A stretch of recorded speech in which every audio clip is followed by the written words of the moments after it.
Comisión pesquisidora que conoce el antejuicio en contra de 4 magistrados de la Corte de Constitucionalidad continuará laborando tal y como lo dictamina la ley.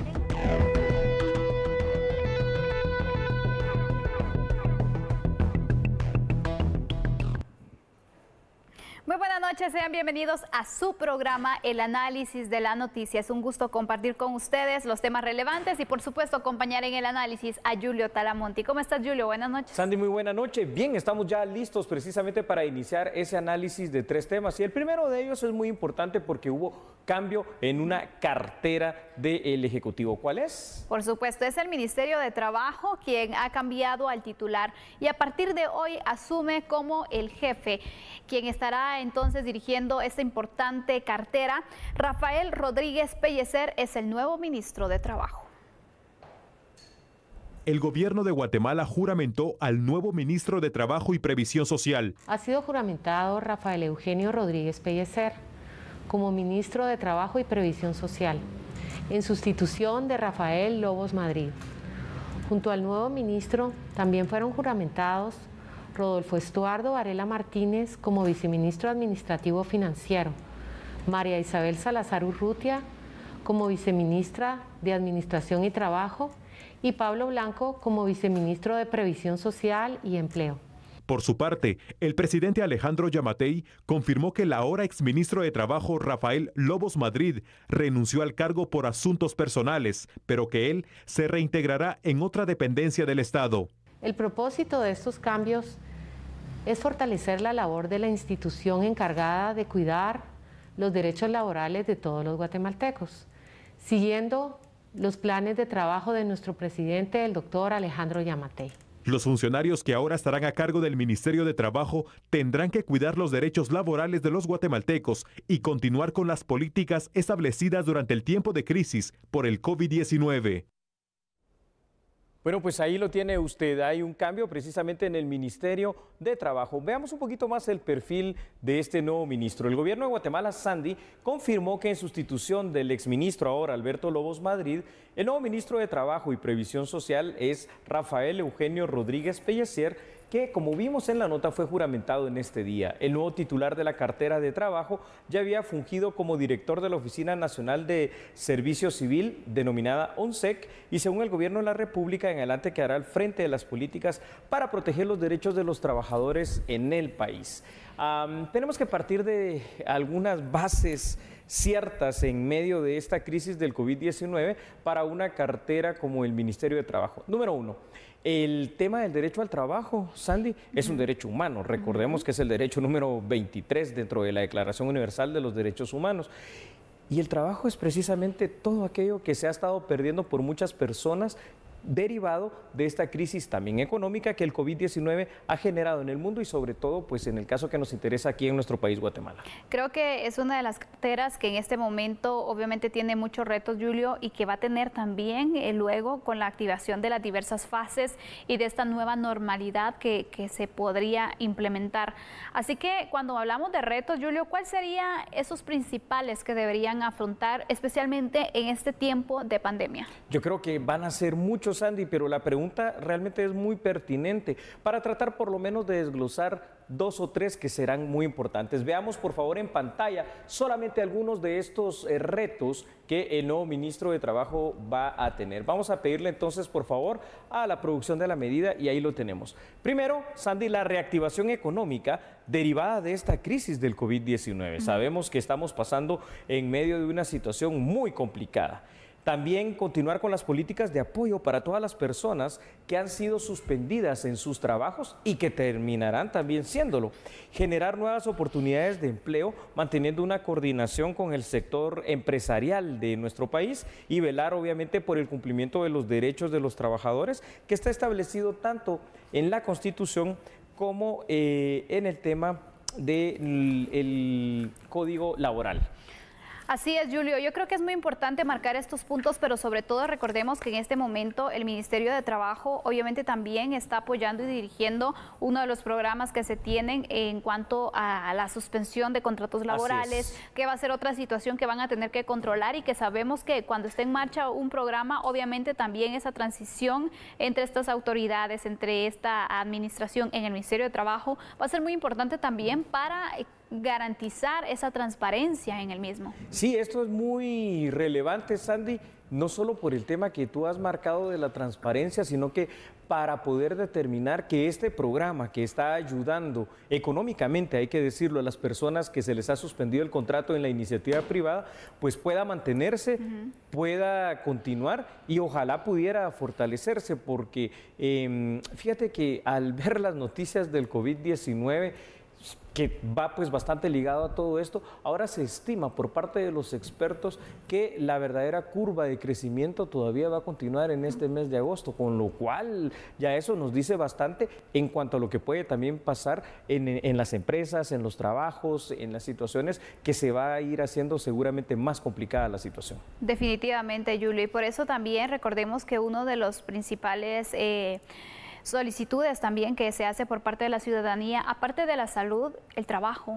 Es uno de los mensajes que de verdad se pide a gritos, que varios sectores sabemos que se están viendo seriamente afectados. Algunas empresas están laborando, pero obviamente ha bajado un poco la producción también, y otras que continúan cerradas.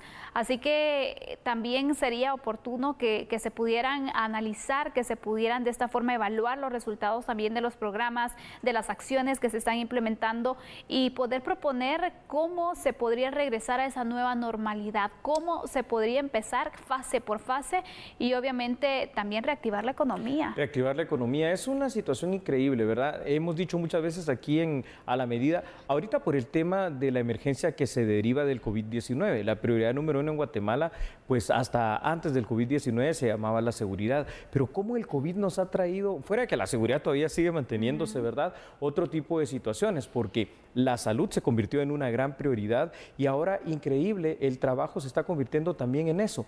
Yo creo que otro de los grandes retos que tendrá las nuevas personas encargadas de este Ministerio de Trabajo será cómo atraer también nueva inversión, porque recuérdate la gran cantidad de personas productivas que se dedican a la informalidad, es decir, la generación de empleo en Guatemala normalmente ha sido muy complicada y ahora con esta situación del COVID-19 pues parecería ser todavía más difícil. Entonces, ¿cómo hacer para que el empresario guatemalteco pueda volver a invertir y cómo atraer inversión extranjera para crear también nuevos polos de desarrollo? Parece algo muy difícil en este momento, pero será, como tú dices, una situación a la que hay que apostarle cuando estemos ya en esas fases de la nueva normalidad después del COVID-19.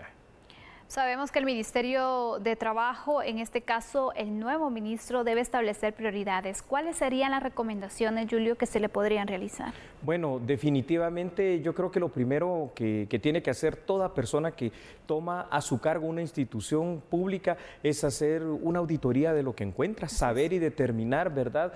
No solo el tema del dinero, el tema de los programas, el tema de los proyectos, el tema de la inversión, si tienen cooperación nacional e internacional, sino que también saber el estado, por ejemplo, de programas tan importantes como el que tú mencionaste, que se está pagando a las personas esta situación en cuanto a poder apoyarles. También yo creo que una situación importante será el fortalecer la Inspección General de Trabajo. Sabemos que los trabajadores necesitan pues de toda la protección que sea posible en estos momentos y luego pues al final de cuentas tener un acercamiento, ¿no?, con los sectores del empresariado guatemalteco. ¿Para qué?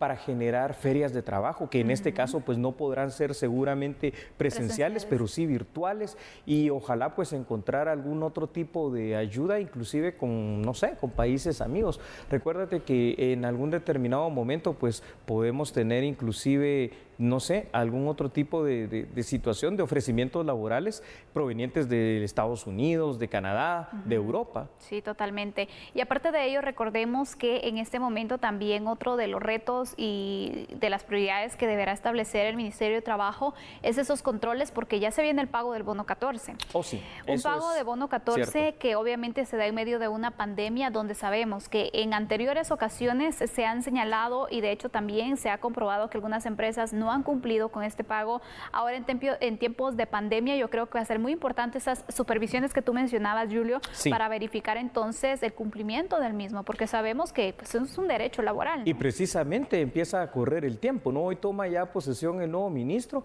y de conformidad a lo que establece la ley, el bono 14 debe ser pagado entre el 1 y el 15 de este mes, ¿verdad? No puede ser pagado de otra forma diferida ni puede ser dividido de otra manera. Entonces, será una de las cuestiones que tendrá que velar junto con otras situaciones cuando te mencionaba lo de la Inspección General de Trabajo, porque si muchas personas tal vez son de alguna forma, de una vez cesadas del trabajo, que pierden ese trabajo, pues también el poder proteger todas aquellas prestaciones y garantías y derechos laborales que tienen por el tiempo que trabajaron y los beneficios que les corresponde.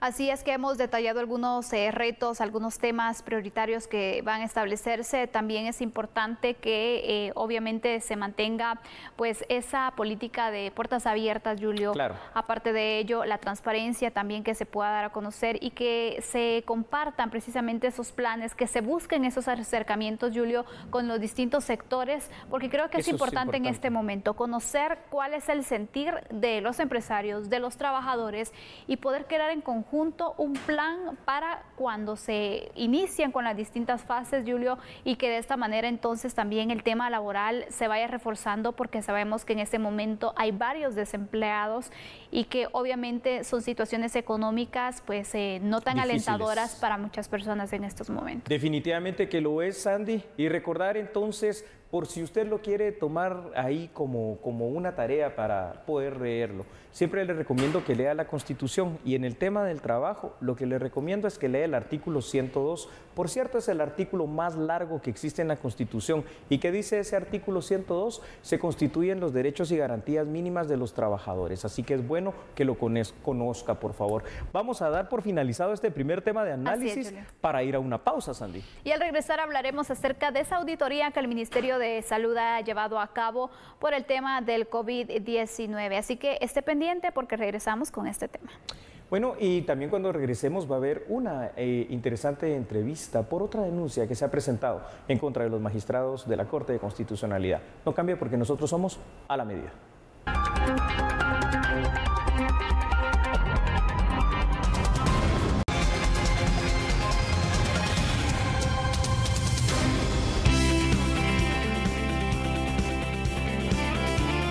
Gracias por continuar en sintonía de A la Medida. Le adelantábamos antes de irnos a la pausa, tenemos una entrevista porque se ha planteado una nueva denuncia en contra de los magistrados de la Corte de Constitucionalidad. Así es, Sandy. En línea telefónica tenemos al abogado José Roberto Hernández Guzmán. Así que, abogado Hernández, buena noche, bienvenido acá a su programa A la Medida. Quisiera, por favor, como primera pregunta, que nos cuente en torno a esta denuncia. Entendemos que es contra los 4 magistrados de la Corte de Constitucionalidad, pues que ya habían sido señalados de ciertos actos la semana anterior. Muchísimas gracias, buenas noches, muchas gracias por recibirme y por escucharme. El día de hoy se presentó mediante el sistema electrónico del Ministerio Público una nueva denuncia en la cual se señala a la licenciada Gloria Patricia Porras Escobar, José Francisco de Matadela y Bonerges Amílcar Mejía Orellana por la comisión de los hechos delictivos de abuso de autoridad, resoluciones violatorias a la Constitución, violación a la Constitución y prevaricato por el autoamparo que estos se han otorgado en la resolución del 27 de junio de 2020, en la cual, violentando la Constitución a través de ser juez y parte en un proceso, se dan un beneficio para poder rehuir a la justicia. Eso es lo que motiva esta nueva denuncia que se ha presentado ante el Ministerio Público para que pueda ser dilucidada ante la justicia ordinaria, siguiendo los procedimientos normales que se debe hacer bajo una denuncia de este tipo de estas acciones. Es de recalcar que, nuevamente, mi motivación es que ningún sujeto pueda violar la Constitución. Es increíble que magistrados de la Corte de Constitucionalidad estén juzgando y beneficiándose de las propias resoluciones. Es algo que realmente resulta inaudito, que en los primeros años de los cursos de Derecho nos enseñan el principio de imparcialidad, de objetividad y de juez natural, que estos tres magistrados están vulnerando. Licenciado Hernández, le saluda Sandy Monroy. ¿Cuáles son los motivos que usted argumenta en esta denuncia que se ha presentado? Los argumentos radican justamente en la resolución del 27 de junio, en los cuales se está haciendo juez y parte. Es increíble que ellos van a tener el beneficio y ellos mismos se juzgan. Esa es la razón por la cual acaecen los delitos en las resoluciones que ellos mismos están emitiendo. Es preciso indicar que el prevaricato, el abuso de autoridad, las resoluciones violatorias a la Constitución y la violación a la Constitución se refleja en una resolución en la cual, sin precedente alguno, con llamamientos a autoridades con tiempos sumamente expeditos y anómalos, ya que en ningún momento ese tribunal respeta los plazos para los demás ciudadanos. No se diga que ellos mismos están recibiendo el beneficio. Mandan a tratar de secuestrar, porque no hay otra forma, un expediente original cuando la propia Corte ha señalado que debe buscarse que el expediente original no se movilice y esté dentro de la autoridad que le corresponde continuar. Han sido precisos que ellos pueden resolver con copias certificadas. En este momento no sé por qué motivos estén tratando ellos de solicitar el expediente original. Ahora, licenciado Hernández, usted ha planteado esta nueva querella penal en contra de los magistrados, pues que ya se han descrito.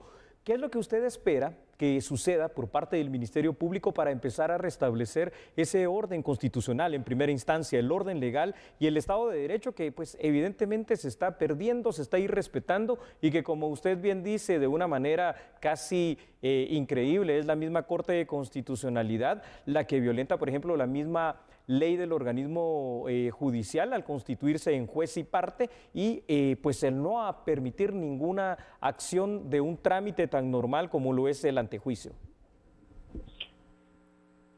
Lo que sucede o lo que viene ahorita es que el Ministerio Público, como ente encargado de la persecución penal, emita las acciones correspondientes, observe que existen los motivos suficientes, racionales, apolíticos, legítimos y veraces en mi denuncia para que estos puedan proseguir, debiendo enviarlo a la Corte Suprema de Justicia, que a decir verdad es bajo un trámite que la propia Corte de Constitucionalidad limitó y varió a la Corte Suprema de Justicia, ya que en la resolución del 10 de octubre de 2019, en el expediente 162-2019, le ordenan y conminan a la Corte Suprema de Justicia para que no pueda calificar sus antejuicios. Es decir, que la Corte Suprema de Justicia está limitada únicamente a trasladarlo a donde corresponda. Y en este caso, la Constitución manda que debe de ser enviado al Congreso de la República para que sea conocido el antejuicio. Licenciado, ya para ir concluyendo, ¿cómo califica usted el actuar de los magistrados de la Corte de Constitucionalidad respecto a esta situación que se está presentando en los últimos días? Insólito. No tengo una palabra más que insólito. Es increíble que siendo togados, siendo abogados, violen la garantía más sagrada que puede tener una judicatura, que es la objetividad, la imparcialidad y sobre todo el reconocimiento al juez natural. No puede ser posible que los máximos garantes de la justicia constitucional sean juez y parte dentro de un proceso. Pues, licenciado José Roberto Hernández, le agradecemos el haber dado respuesta a esta llamada de a la medida y dar a conocer precisamente el contenido de esta denuncia, mejor dicho, esta querella penal que usted presentó al Ministerio Público. Muchas gracias. Muchas gracias. Buenas noches. Buenas noches.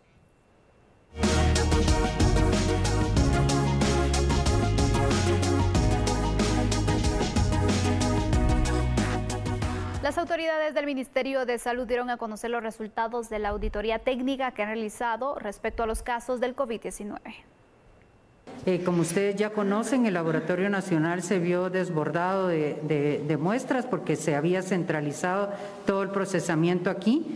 Y también teníamos debilidad en el recurso humano en cuanto a la cantidad de personas activas, técnicas y profesionales ahí. Se trabajó con las universidades, una coordinación especialmente con la Universidad de San Carlos, que nos está apoyando con el Laboratorio de Ciencias Químicas y Farmacia y el Laboratorio de Veterinaria, quienes nos están procesando un número de muestras diarias para poder salir adelante, y tenemos también ya descentralizado en algunos hospitales a nivel departamental la realización de las pruebas. En cuanto a las pruebas que se encuentran aún en el Laboratorio Nacional, estas pruebas, como usted lo mencionó, bien podemos tener un número de pacientes que se han recuperado o un número de pacientes que pudieran haber fallecido. Aquí también podemos tener algunas pruebas duplicadas de personas que ya hayan sido positivas en una primera prueba. Todo eso se está investigando, sin embargo, sabemos que esto tiene un sentido importante para la vigilancia epidemiológica, por lo cual estamos ideando una técnica especial de laboratorio para poder de manera rápida poder sacar esas muestras pendientes y poder identificar la curva y si ésta se modifica de alguna manera.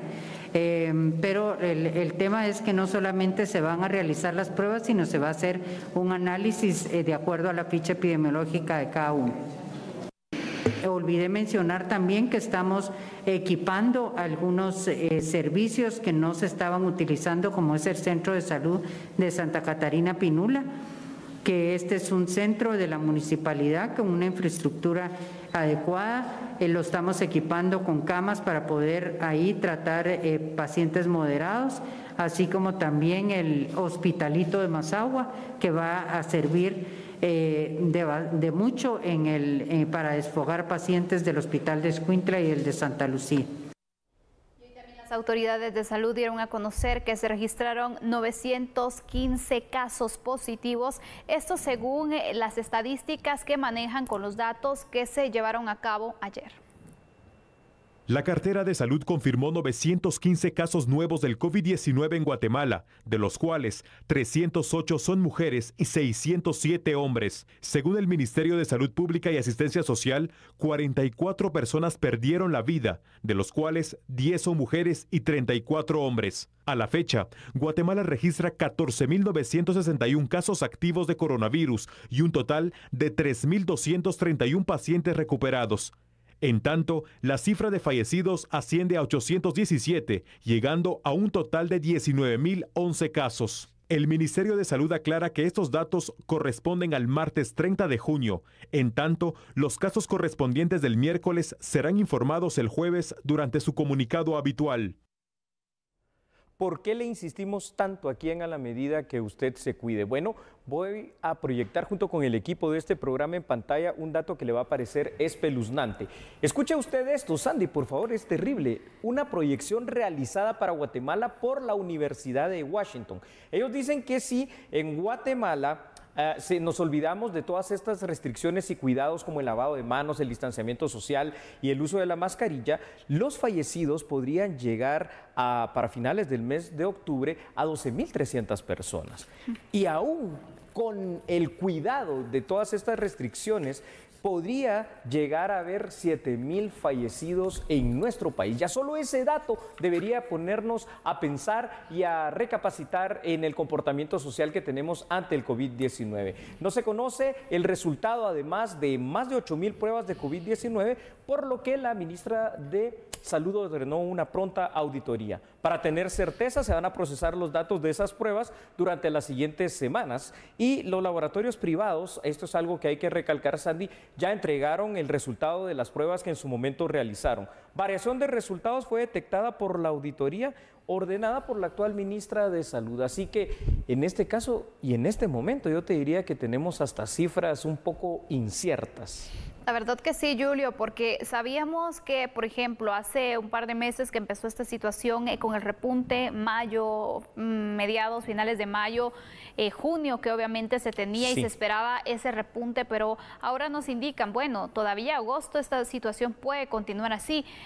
Realmente no sabemos incluso si hasta agosto podría llegar, porque ni siquiera podemos hablar en este momento, Julio, ni siquiera hay como un parámetro para indicar cuándo se podrían iniciar con las fases. La fase 0, por ejemplo, no hay una certeza. Por lo menos la fase 0 que se inicie, ¿verdad? Sí, lo que dices es muy cierto, porque al final de cuentas ahora las nuevas proyecciones en cuanto al desarrollo y evolución del COVID-19 aquí en Guatemala pinta para agosto, y así lo han planteado ya como todavía parte de esa escalada. Quiere decir que para ir aplanando esta curva realmente todavía queda un buen trecho por recorrer. Este es un momento entonces bastante álgido, un momento en el cual hay que cuidarse demasiado, porque cuando uno mira números, y ya los vamos a ver más adelante, hoy solo vamos a ver números globales, fíjate, Sandy, porque nos ha parecido más impactante en esta noche hablar de lo siguiente: son ya casi 20,000 casos positivos de COVID-19 en nuestro país.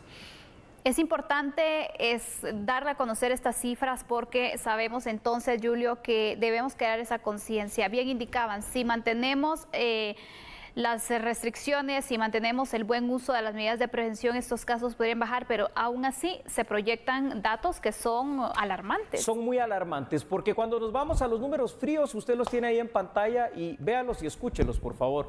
915 casos de 2,400 pruebas el día de hoy. Casos totales, 19,011. Casos de ayer, perdón, porque recordémonos que se reportan los casos de un día anterior a partir de hace unos días. Las pruebas realizadas fueron 2,374 y fallecidos 44.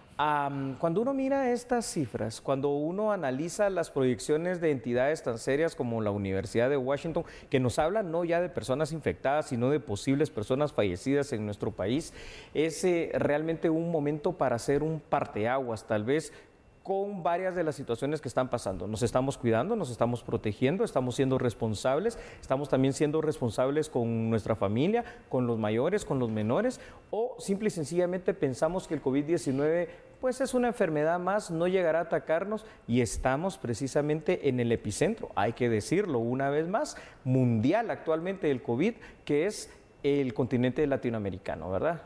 Así que estas cifras sin duda nos tienen que hacer reflexionar. Si usted evalúese a nivel personal qué tanto está cumpliendo con las restricciones, qué tanto también se está cuidando a su familia, porque es necesario que lo empecemos a hacer. Si usted no lo ha hecho o cree que hay ciertas debilidades, bueno, empecemos, porque es momento de que todos contribuyamos, Julio, también con las acciones que las autoridades están realizando, porque sabemos que en este momento estamos en una etapa crítica también de esta enfermedad. Recordemos, el uso de la mascarilla es muy importante, pero aparte de ello, el uso adecuado, porque hemos visto personas que lo utilizan de una forma errónea, y entonces al final no sirve de nada. Incluso eso lo mencionaban hoy, Julio. Así es, Sandy, y eso del constante lavado de manos, espero yo que haya sido algo que vino también para quedarse y que no se esté olvidando día con día y poquito a poquito, ¿verdad? Porque es un factor muy importante de riesgo, o en todo caso de prevención. Como sea, el COVID-19, lo decimos una vez más, vino para quedarse, está fuerte la situación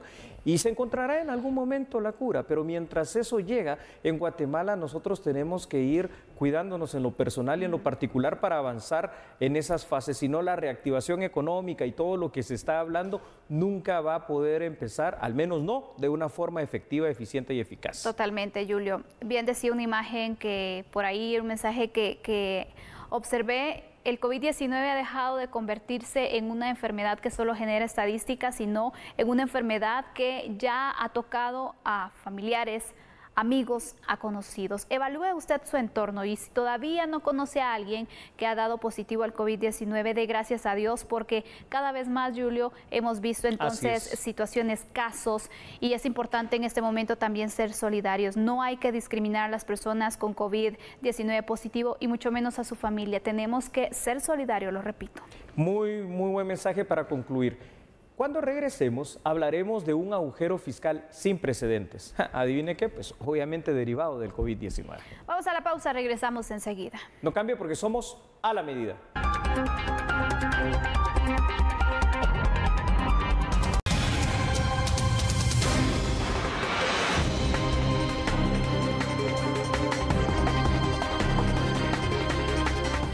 Muchas gracias por continuar en sintonía de A la Medida. Representantes de la SAT prevén una caída de 6.500 millones de quetzales en la recaudación tributaria derivado de la pandemia. Se estima que la caída en la recaudación tributaria será de más de 6.582 millones de quetzales en este 2020. Esto por los problemas económicos derivados de la pandemia. La actividad económica que está parcialmente suspendida está afectando la recaudación, ¿verdad? En este momento, al mes de mayo, teníamos una brecha de 1.800 millones. Estamos esperando los resultados finales de junio, pero estimo que la brecha crecerá entre 800 y 900 millones más.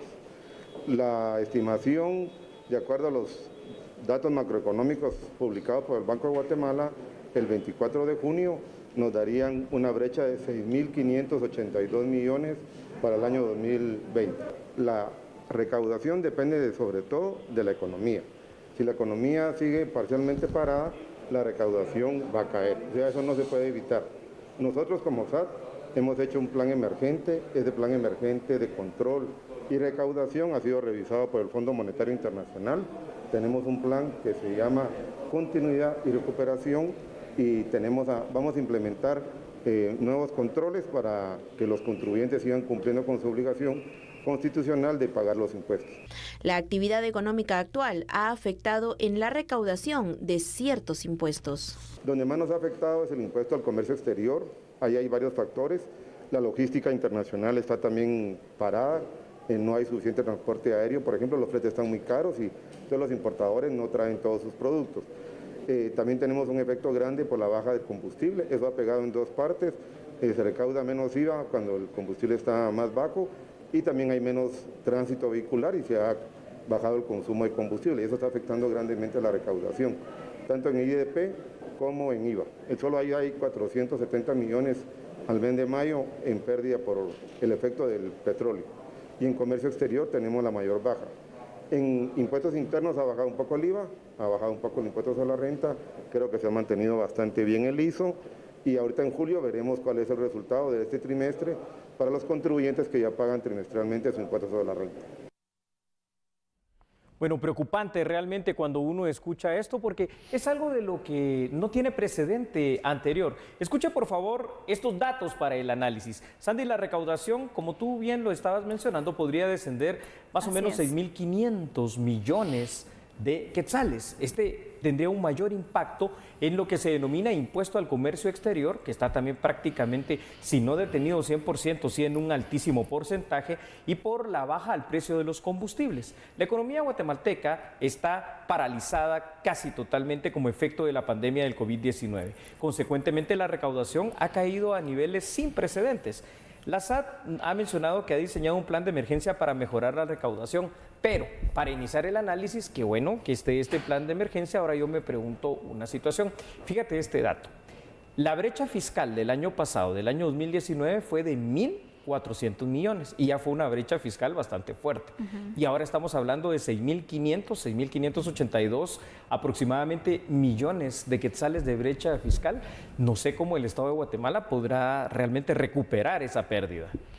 Julio, quisiera que marcáramos muy bien ¿qué tanto puede entonces afectar esta brecha fiscal, este agujero que ya han previsto de aproximadamente 6.500 millones de quetzales? Porque sabemos entonces, si la SAT no recauda, obviamente hay muchas entidades públicas que se podrían quedar desfinanciadas. Sí, Sandy, yo creo que lo podemos plantear de la siguiente manera, solo para tener ejemplos muy claros. Si la SAT no recauda obviamente lo suficiente, y es evidente que no lo va a hacer por la situación económica tan complicada derivada del COVID-19, el desempleo y los empleos que se han cesado, las empresas que han quebrado y otras muchas cosas más, pues entonces el Estado no va a tener para brindar la seguridad, la salud, todos estos servicios básicos como la educación. ¿Por qué? Porque el Estado al final de cuentas no produce nada, produce gastos. Los que producimos somos los guatemaltecos con nuestros impuestos.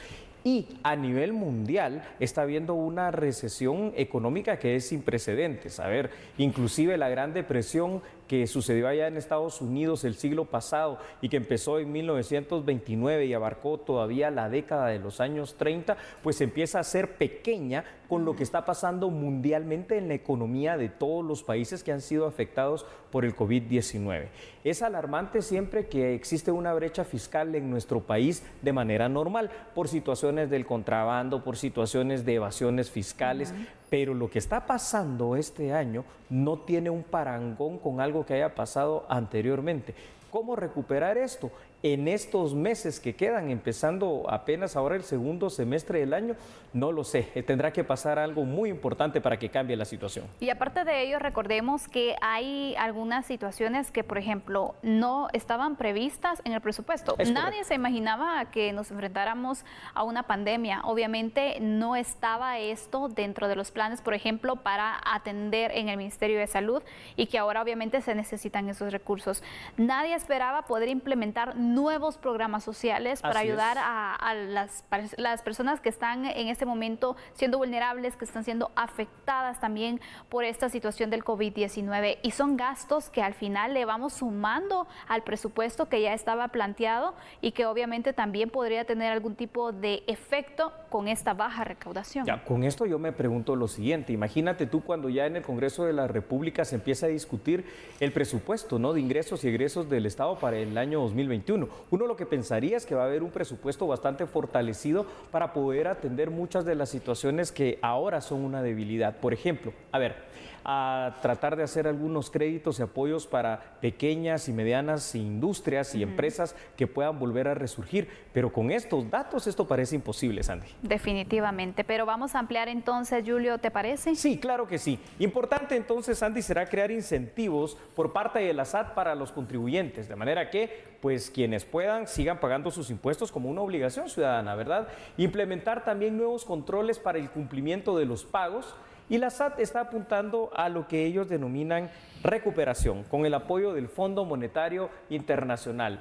El apoyo del gobierno, de la sociedad y de todos los sectores económicos va a ser muy importante, no solo por lo siguiente, no solo porque pagar impuestos es una obligación que tenemos todos, sino porque al final de cuentas, si queremos que existan servicios, carreteras y otras situaciones más, tenemos que activar la economía, tenemos que pagar los impuestos y tenemos que cumplir con nuestras obligaciones. Lo difícil, eso digamos, parece fácil decirlo, lo difícil es cómo hacerlo en medio de una crisis económica también sin precedentes, que es lo que nos ha dejado el coronavirus. Y en este punto, Julio, ya para ir finalizando, creo que hay ciertos aspectos que hay que ir reforzando. El contrabando, por ejemplo, es una situación que se sigue generando. Así es. Es una situación en la cual el Estado no está generando los ingresos necesarios fiscal. Y obviamente va a ser necesario reforzar estos operativos, reforzar los controles que se puedan establecer, porque ahí por lo menos algo también se puede ir recuperando, Julio. Sabemos que esta situación sigue siendo uno de los flagelos. Y tratar de combatir un poco la evasión fiscal que también pueda darse, porque si bien es cierto la situación económica es muy complicada, también en medio de las crisis no todas las empresas están mal. Hay empresas que de alguna forma logran mantenerse o logran hasta florecer. Importante, al final de cuentas, para el Estado guatemalteco será poder reactivar nuestra economía nacional. El trabajo se ve difícil, el trabajo se ve duro, el camino se ve que es largo.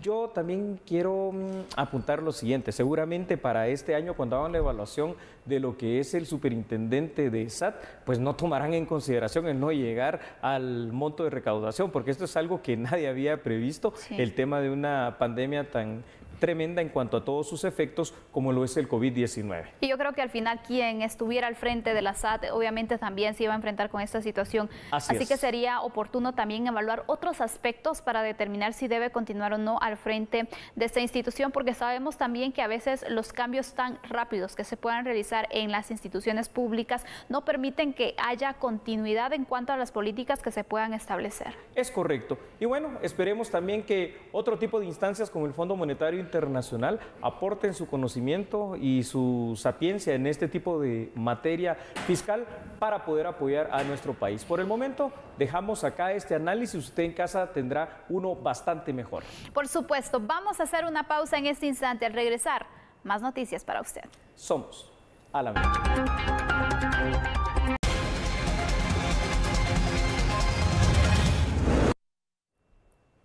Continuamos entonces con más información. Se llevó a cabo una encuesta denominada con el tema respecto al coronavirus y es acerca de las medidas que el gobierno ha tomado para poder combatir esta enfermedad. El 89.2% de los guatemaltecos aprueban estas acciones y esta encuesta fue llevada a cabo por la firma Borges y Asociados. Pese a la crisis que el coronavirus ha ocasionado en el país, las acciones emprendidas por el gobierno para contenerlo son bien vistas por la población. Así lo evidencia una encuesta que entre el pasado 20 de abril y el 19 de junio realizó la firma Borges y Asociados. Según el estudio, aunque el 80.7% de los guatemaltecos cuestionados considera que el COVID-19 es una gran amenaza, el 89.2% aprueba la gestión del presidente Alejandro Yamatei durante la emergencia, pues la considera entre buena y muy buena. Asimismo, el 68.5% opina que las cosas en el país avanzan en la dirección correcta. Además, el 90.7% califica de efectivas las medidas adoptadas para frenar la enfermedad y un poco menos, el 90.3%, cree que el Ministerio de Salud ha hecho un buen trabajo en esa materia. A los entrevistados también se les preguntó si creen suficiente la información que proporcionan las autoridades respecto de la situación del país y la enfermedad, a lo que el 93.4% respondió que sí.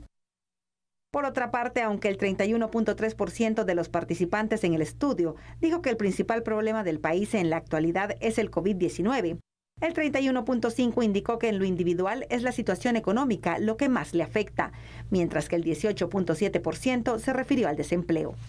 Otro 25.7% expresó no tener ninguna dificultad y solo el 6% habló de la cuarentena. De acuerdo con la encuesta, el estado de ánimo de los guatemaltecos no se ha visto afectado por la pandemia, pues el 89.4% manifestó sentirse entre feliz y extremadamente feliz.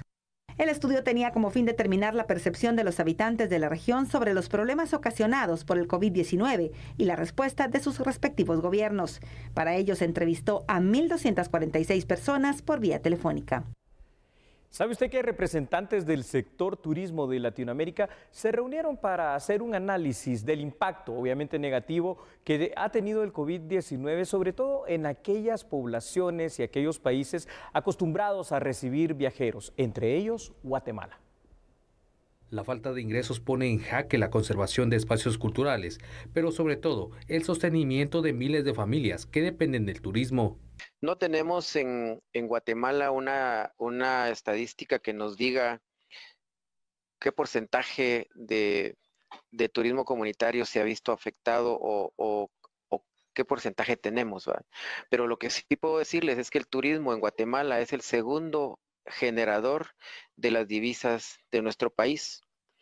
Estamos recibiendo 2.600.000 turistas al año en el año 2019 y creo que esto viene a afectar grandemente porque los destinos que trabajan el turismo como ya consolidados generan una derrama a ese turismo alternativo que son las comunidades rurales que lo están operando en nuestro país. Sin embargo, la pandemia obligará a cambiar la forma de atender a los turistas en cada comunidad. Y nos obliga a pensar ya no solo en desarrollar una propuesta turística, en posicionarla en los mercados nacionales o internacionales, digamos, y también a proveer un buen servicio, sino en pensar qué elementos de nuestra cultura, qué personas de la comunidad van a estar, digamos, expuestos, por así decirlo, a la actividad turística, a quienes queremos proteger, a nuestras personas mayores, a nuestros niños, cómo los vamos a proteger, cómo nos preparamos en caso de una eventualidad sanitaria, cómo nos conectamos con los servicios de salud, o cómo generamos planes de emergencia, ya sea para evacuar o para poder atender a personas en caso de enfermedades o pandemias de este tipo. Y por otro lado, creo que uno de los grandes desafíos está en el mundo digital. Si antes de esta pandemia el mundo digital ya era importante, imagina lo que va a ser después, digamos. O sea, ahora todo ya es virtual, estamos todos conectados en webinars. Es poco probable que se forme una caravana en el contexto de la pandemia por el COVID-19. Así lo aseguran expertos en migración. La necesidad de organizarse en caravanas para buscar mejores oportunidades de vida continuará, especialmente por la disminución de la actividad económica en la región. Pero el éxito de una caravana en el marco de la pandemia es limitado por el cierre de fronteras, el posible contagio, las políticas de autoridades de México y Estados Unidos y por la situación económica que están viviendo los latinos en el país norteamericano. Existía ya cierto rechazo a los migrantes en territorio mexicano. A esto debemos de sumar que se puede ver como portadores del virus, que es algo que ha venido escuchándose sobre todo en el área oriente del país, específicamente en Izabal y en Chiquimula, que se les ha venido a señalar de portadores del virus de COVID-19. Entonces son factores que pueden limitar en buena medida el éxito de estas caravanas. Habrá que considerar, eso sí, que pueden existir solicitudes de asilo, en este caso al Estado de Guatemala, por parte de personas de nacionalidad hondureña que, dado que no pueden lograr llegar a los Estados Unidos como hubiese sido su visión inicial, pues pueden optar, si tienen alguna, digamos, algún tipo de limitante en su propio país para continuar residiendo en él, pueden presentar al Estado de Guatemala una solicitud de asilo a través del Instituto Guatemalteco de la Migración. De esta forma le agradecemos la sintonía que ha tenido en esta noche, ¿no? La primera ya del mes de julio, y le pedimos que mañana a las 21 horas esté aquí con nosotros. Así es, de momento descanse, hasta mañana. Chao.